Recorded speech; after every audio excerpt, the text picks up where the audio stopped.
জাতীয় বিশ্ববিদ্যালয়ের অধীনে যখন তোমরা অনার্স ভর্তির অনলাইন আবেদন করবা তখন কয়টা কলেজ সিলেক্ট করা যাবে, কয়টা সাবজেক্ট সিলেক্ট করা যাবে, এই প্রশ্ন অনেক শিক্ষার্থীর মনের মধ্যে রয়েছে। অনেকে আমাদেরকে করছো, যারা আমাদের কোর্সে যুক্ত হয়েছিল তারা তো কোর্সের করে পাগল বানাইছো, আমরা অ্যান্সারও তোমাদেরকে দিয়েছি। তারপর আমি ভাবলাম সবাইকে জানানো উচিত যে কয়টা সাবজেক্টে কয়টা কলেজে আবেদন করা যাবে। আর আবেদন কিন্তু প্রায় কয়েক ধাপে চলবে, তো তোমাকে বুঝতে হবে কোন পর্যায়ে কয়টা কলেজ কয়টা সাবজেক্টে আবেদন করা যাবে। তাই সম্পূর্ণ ভিডিওটি শেষ পর্যন্ত দেখো এবং এই বিষয়গুলো সম্পর্কে জেনে নাও। তুমি যদি জাতীয় বিশ্ববিদ্যালয়ে অনার্স ভর্তি নিয়ে সব আপডেটগুলো পেতে চাও, আমাদের চ্যানেল সাবস্ক্রাইব করো। ফেসবুকে যারা দেখছো ফলো দিয়ে রাখো ফেসবুক পেজটাকে। প্রথমত তোমাদের সাথে পরিচয় করে দিতে চাই আমাদের অনার্স ভর্তি পরীক্ষার কোর্স 2026 টার্গেট জাতীয় বিশ্ববিদ্যালয় কোর্সের বিস্তৃত দেখে নাও।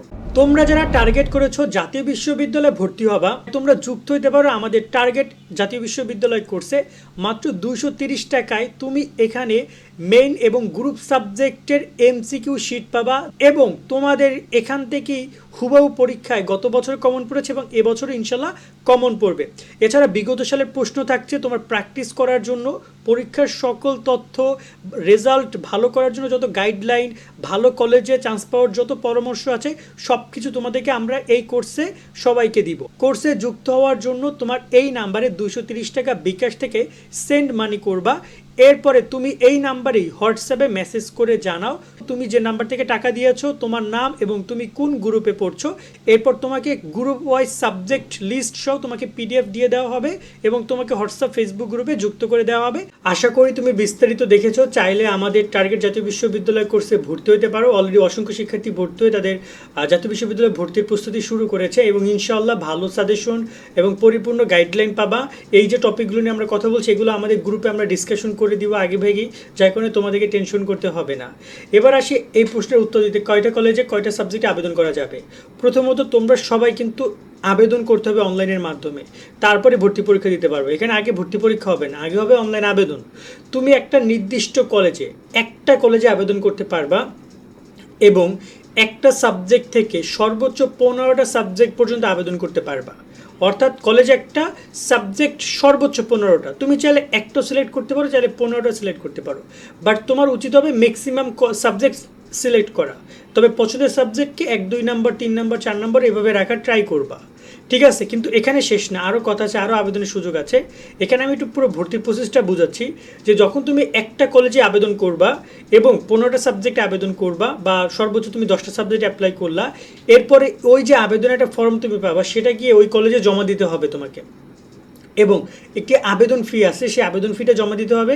এই আবেদন ফি এবং যে আবেদন ফর্ম তুমি জমা দেবে কলেজে, এরপর তোমার ভর্তি পরীক্ষা হবে। তুমি যদি আবেদন ফি এবং ফর্ম যদি জমা না দাও তাহলে কিন্তু তুমি ভর্তি পরীক্ষা আর দিতে পারবে না। ওকে, সো এরপর তুমি ভর্তি পরীক্ষা দিলা।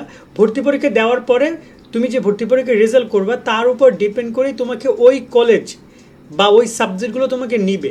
যদি তোমাকে নিয়ে নেয় তাহলে তো খুবই ভালো, যদি তোমাকে না নেয় তারপর তুমি আবার আবেদন করার সুযোগ পাবা। লাইক তুমি যে কলেজে অ্যাপ্লাই করেছো সেই কলেজে তোমাকে নিল না, তুমি যে নাম্বার পেয়েছো তারা সেই নাম্বারের থেকে আর একটু বেশি নাম্বার চায়, তোমাকে তারা নেয়নি, ঠিক আছে? তুমি ওই কলেজে চান্স পাও নাই, তার মানে এই না যে তুমি আর কোথাও আবেদন করতে পারবে না। তার মানে তোমার এখন আবেদন করার সুযোগ আছে, তবে এখানে একটা শর্ত, তোমাকে কিন্তু পাস করতে হবে। তুমি যদি পাস করো এবং যদি তোমাকে ওই কলেজ না নেয় তাহলে তুমি প্রথম রিলিজ স্লিপ পাবা যেখানে তুমি 5টা কলেজে আবেদন করতে পারবা এবং সেখানেও 15টা করে সাবজেক্টে আবেদন করা যাবে।